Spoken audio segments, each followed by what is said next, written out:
आज ही के दिन एक साल पहले 26 फरवरी के दिन 2023 को इस देश के सबसे काबिल शिक्षा मंत्री मनीष सिसोदिया जी, जो उस वक्त दिल्ली के उप मुख्यमंत्री भी थे, उन्हें एक फर्जी केस में केंद्र सरकार ने गिरफ्तार कर लिया था।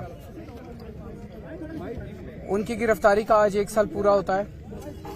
इस एक साल के अंदर केंद्र सरकार कोर्ट में एक नए पैसे का भी सबूत पेश नहीं कर पाई और सुप्रीम कोर्ट में जब सुनवाई हो रही थी तो ये बात बार बार निकल के आई, जब जज साहब ने भी कहा कि केंद्र सरकार के पास मनीष सिसोदिया के खिलाफ कोई केस नहीं है, तो पूरा झूठा केस है।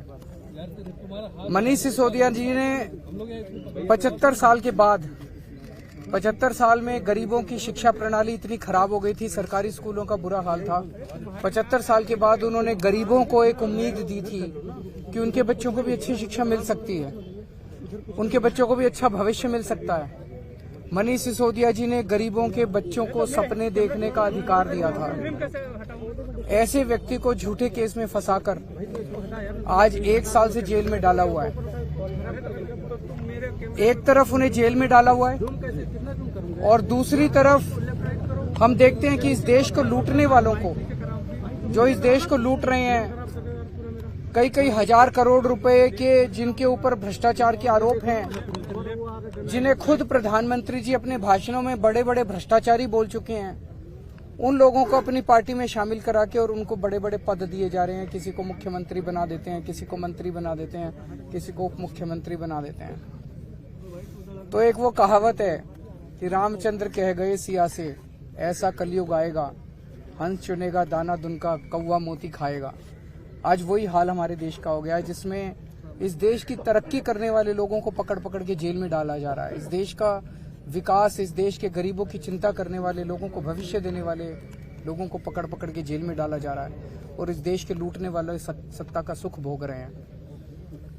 आज हम दुख नहीं मना रहे मनीष जी का, वो हमारे लिए प्रेरणा है। आज अगर मनीष जी बीजेपी ज्वाइन कर लेते तो उनके ऊपर से सारे केस खत्म कर दिए जाते हैं, लेकिन उन्होंने सच्चाई का रास्ता नहीं छोड़ा, उन्होंने सच्चाई का पथ नहीं छोड़ा। उन्होंने तय कर लिया है कि चाहे जितनी मर्जी मुसीबतें आए, मैं सच्चाई के रास्ते पे रहूंगा, चाहे जितने साल जेल में डाले रखे मैं सच्चाई पे रहूंगा, क्योंकि मैंने कोई गलत काम नहीं किया। तो हम उनसे प्रेरणा लेते हैं। आम आदमी पार्टी क्या, पूरे देश का एक एक व्यक्ति जो इस देश से प्यार करता है, जो देशभक्त है, जो चाहता है कि देश आगे बढ़े, वो व्यक्ति मनीष जी को अपनी प्रेरणा मानता है। हम मनीष जी को सलाम करते हैं। सर, आज 7वां समन की डेट थी सर, आपको भी समझ वो चाहते हैं कि हम अपना गठबंधन का हिस्सा ना रहे बार बार।